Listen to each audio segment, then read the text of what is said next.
Librarías que se reinventan e que sorprenden, e non só polas lecturas que ofrecen. Hainas con propostas que van máis aló dos libros. Música, teatro, cinema, son auténticos espazos culturais que dinamizan os seus barrios.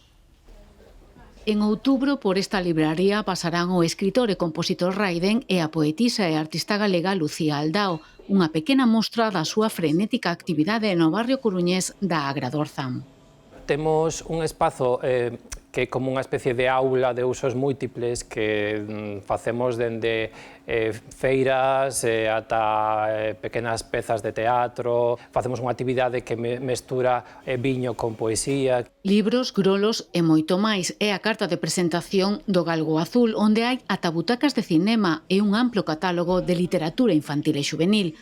En Monte Alto toca mergullarse no mundo dos libros de vello, os da librería Fiandón, especializada na compra-venda de segunda man. A parte de libro, levamos algo máis algo de música, de cine, e despois, nos na parte de abaixo, no soto do Fiandón, temos un espacio onde se poden realizar actividades, presentacións, algún concerto, cosas deste estilo.